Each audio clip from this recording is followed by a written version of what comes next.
Namaskar, I welcome you in the Prabhat language classes.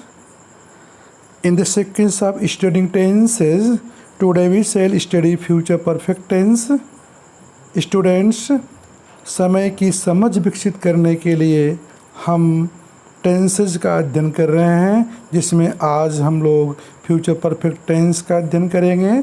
चलें हम इस टेंस की पहचान, how to translate the sentences of this tense into English and in which condition this tense is used, इसको जानने का प्रयास करते हैं। स्टूडेंट्स, नाम से क्लियर है कि परफेक्ट मीन्स पूर्ण, तो फ्यूचर परफेक्ट टेंस जो भविष्य में पूर्ण हो उस काल की बात यहाँ की जा रही है। इसकी पहचान है कि हिंदी वाक्य के अंत में चुका होगा, चुकी होगी, चुके होंगे, अथवा चुकेगा, चुकेगी, चुकेंगे, चुकोगे, चुकूँगा, अथवा या होगा, ई होगी, ए होंगे आता है। अर्थात भविष्य में कार्य पूर्ण होना पाया जाता है इस टेंस में। अब इसके कुछ जो एग्जाम्पल्स हैं उसको देखें स्टूडेंट्स। एग्जाम्पल में यहाँ कहा गया है कि वह घर जा चुका होगा, इसमें चुका होगा पाया गया। दूसरे में पाया गया कल तक हम रामपुर से लौट चुकेंगे, यहाँ चुकेंगे पाया गया। और तीसरा सेंटेंस है श्याम के आने के पहले वह घर चला गया होगा, या होगा पाया गया। तो ये हिंदी में पहचान है इस टेंस की। अब हम देखें इसका कैसे अनुवाद किया गया है कि वह घर जा चुका होगा, he will have gone home. कल तक हम रामपुर से लौट चुकेंगे, we shall have return from Rampur by tomorrow. Shyam के आने के पहले वह घर चला गया होगा, he will have gone home before Shyam comes. तो चलिए देखते हैं कि इस टेंस के हिंदी सेंटेंसेस कैसे ट्रांसलेट होते हैं इन इंग्लिश। अंग्रेजी में अनुवाद करने के इसके जो रूल्स हैं स्टूडेंट्स, सबसे पहले हम अफर्मेटिव सेंटेंसेस देखते हैं। जैसा कि हर टेंस में आप देखते आए हैं, सबसे पहले सब्जेक्ट लिखा जाता है, आफ्टर सब्जेक्ट हेल्पिंग वर्ब लिखा जाता है। तो फ्यूचर के सभी टेंसेज में विल और शैल लगता है, आपको पहले बताया गया। आई और वी के साथ शैल, बाकी के साथ विल लगता है। क्योंकि ये टेंस परफेक्ट है स्टूडेंट्स, तो परफेक्ट टेंस में हेल्पिंग वर्ब हैव होता है। आपने प्रेजेंट परफेक्ट में हैज है पाया था, पास्ट परफेक्ट में हैड पाया, और इस टेंस में अर्थात फ्यूचर परफेक्ट टेंस में आप हैव पा रहे हैं। विल और शैल के तुरंत बाद की क्रिया मूल रूप में होगी, क्योंकि मॉडल ऑक्सिलरीज के तुरंत बाद की क्रिया मूल रूप में होती है। तो हमेशा ये हैव ही रहेगा, भूल करके हैज या हैड मत लिखिएगा। फिर स्टूडेंट्स, हर परफेक्ट टेंस में आप पाए हैं कि मेन वर्ब ईएन फॉर्म में रहता है, अर्थात थर्ड फॉर्म में रहता है, अर्थात पास्ट पार्टिसिपल फॉर्म में रहता है। उसके बाद स्टूडेंट्स ऑब्जेक्ट एडवर्ब जो कुछ हो लिखा जाता है। यहाँ पर देखें कि वह बाजार जा चुकेगा या जा चुका होगा, इसका अनुवाद किया गया। सब्जेक्ट सबसे पहले ही लिखा गया, तब हेल्पिंग वर्ब विल हैव लिखा गया। मुख्य क्रिया थर्ड फॉर्म में कहाँ जा चुका होगा, टू मार्केट। यहाँ पर देखिए ए एडवर्बियल है जो प्लेस शो कर रहा है। इसका निगेटिव सेंटेंस देखें स्टूडेंट्स, जैसा कि सभी टेंसेज में निगेटिव बनता है। कैसे कि पहली सहायक क्रिया के बाद नॉट लगा करके सबसे पहले सब्जेक्ट लिखा गया, उसके बाद सहायक क्रिया विल या शैल, और फिर हम नॉट लगाएंगे, तब दूसरी सहायक क्रिया हैव का प्रयोग करेंगे, और उसके बाद मेन वर्ब थर्ड फॉर्म में रहेगा, ईएन फॉर्म में रहेगा। फिर ऑब्जेक्ट या एडवर्ब जो कुछ हो। यहाँ देखें he will not have gone to market, वह बाज़ार नहीं जा चुका होगा। तो यहाँ पर सब्जेक्ट ही के बाद हेल्पिंग वर्ब विल है, नॉट लगाने के बाद दूसरी सहायक क्रिया हैव का प्रयोग किया गया है मेन वर्ब थर्ड फॉर्म में। फिर यहाँ देख लें टू मार्केट एडवर्ब प्लेस लिखा गया। इसका इंट्रोगेटिव्स देखें स्टूडेंट्स कैसे बनते हैं, इंट्रोगेटिव के जो सेंटेंसेस कैसे बनते हैं। तो जैसा कि हर टेंसेज में आपको बताया गया कि इंट्रोगेटिव्स दो प्रकार के होते हैं, एक तो WH टाइप और दूसरा yes no type. WH type अर्थात जिसका उत्तर हाँ या न में न दिया जा सके, अर्थात क्वेश्चन वर्ड से उनकी शुरुआत होगी। फिर हेल्पिंग वर्ब आएगा। और अगर WH टाइप क्वेश्चन नहीं है, येस नो टाइप है, तो हेल्पिंग वर्ब से शुरू करते हैं, वहाँ क्वेश्चन वर्ड लिखने की कोई ज़रूरत नहीं होती है। और फिर यहाँ सब्जेक्ट लिखेंगे हेल्पिंग वर्ब के बाद। अगर सेंटेंस निगेटिव भी है, इंट्रोगेटिव निगेटिव, तो नॉट लिखेंगे। फिर दूसरी सहायक क्रिया हैव लिखेंगे, मुख्य क्रिया इन फॉर्म अर्थात थर्ड फॉर्म में लिखेंगे। फिर ऑब्जेक्ट एडवर्ब जो कुछ हो वो लिखते हैं। इसका एग्जाम्पल स्टूडेंट्स देखें कि पहला सेंटेंस इसमें जो दिया गया है, क्या वह बाज़ार जा चुकेगा, तो सबसे पहले विल लिखा गया क्योंकि इसका उत्तर हाँ या नहीं मिलेगा। आप इसका उत्तर देंगे तो या तो यस बोलेंगे या तो नो बोलेंगे, इसलिए हेल्पिंग वर्ब से शुरू होगा, will he have gone to market.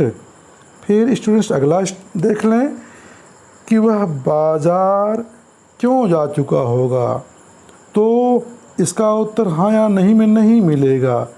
आपको कोई उत्तर देना बताना पड़ेगा, रीजन बताना पड़ेगा। तो क्योंकि अंग्रेजी सबसे पहले लिखी गई, हेल्पिंग वर्ब लिखा गया पहली हेल्पिंग वर्ब, सब्जेक्ट दूसरी helping verb, main verb third form में, उसके बाद ऑब्जेक्ट या एडवर्ब जो हो। अभी ये कह दिया जाए कि वह बाज़ार क्यों जा चुका होगा, वह बाज़ार क्यों नहीं जा चुका होगा, तो क्योंकि सबसे पहले लिखी गई, हेल्पिंग वर्ब लिखा गया, सब्जेक्ट फिर नॉट लिखा गया, और फिर दूसरी helping verb main verb third form में। लेकिन अगर यहीं पर आप नॉट को कंट्रैक्टेड फॉर्म में अर्थात संक्षिप्त रूप में लिखना चाहें तो मेन वर्ब के साथ रहेगा, सॉरी हेल्पिंग वर्ब के साथ हो जाएगा। विल का शॉर्ट फॉर्म विल और नॉट मिलकर के ओंट बनता है, तो why won't he have gone to market. तो ये रहा इंट्रोगेटिव बनाने का रोल स्टूडेंट्स। अब हम पहुँचते हैं इस टेंस के जो कुछ यूजेज होते हैं, अर्थात किन स्थितियों में इस टेंस का प्रयोग होता है। अब हम वहाँ पहुँचते हैं। तो यहाँ देखें स्टूडेंट्स, पहली बात जो ध्यान रखने की है कि ये जो सेंटेंसेज होते हैं प्राय टाइम के साथ आते हैं, विथ टाइम समय के साथ आते हैं। जैसे यहाँ आप इस एग्जाम्पल को देखें कि कल तक वह अपना कार्य पूर्ण कर चुकेगा, या कल तक वह अपना कार्य पूर्ण कर चुका होगा। तो सब्जेक्ट ही लिखा गया, हेल्पिंग वर्ब विल हैव लिखा गया, मेन वर्ब थर्ड फॉर्म में, ऑब्जेक्ट लिखा गया ही, हाँ दिस वर्क यह कार्य, कल तक के लिए बाई टुमारो लिखा गया। ध्यान देंगे ऐसी स्थितियों में तक के लिए टुमारो का प्रयोग, सॉरी तक के लिए बाई का प्रयोग करते हैं स्टूडेंट्स, तक के लिए बाई का प्रयोग करते हैं। अब आप देख लें कि इस टेंस का प्रयोग टू एक्शंस के लिए भी होता है, दो कार्यों के लिए भी होता है। कैसे, यहाँ आप देखें एग्जाम्पल दिया हुआ है कि दे will have crossed the river before the boat comes, कि नाव आने के पहले वे नदी पार कर चुके होंगे।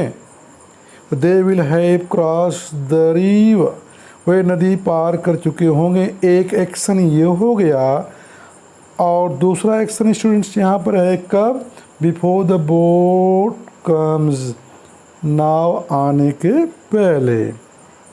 यहाँ यह ध्यान देने की बात है स्टूडेंट्स की जो कंडीशन है, ये कौन कंडीशन है, कब पार्टिकुलर होंगे नाम आने के पहले, तो ये सिंपल प्रेजेंट टेंस में हो जाएगा।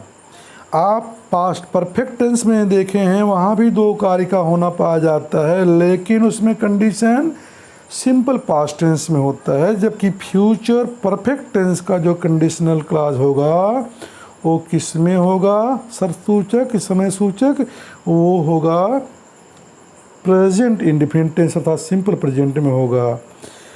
अब यहाँ देख लें जो दूसरा एग्जाम्पल दिया हुआ है कि सूर्यास्त होने के पूर्व वह दूध पी चुकेगी, अर्थात तो सी विल हैव ड्रंक मिल्क, कर्ता सी लिखा गया, सहायक क्रिया will have, main verb third form में, ऑब्जेक्ट द मिल्क, और कब, बिफोर द सन सेट्स।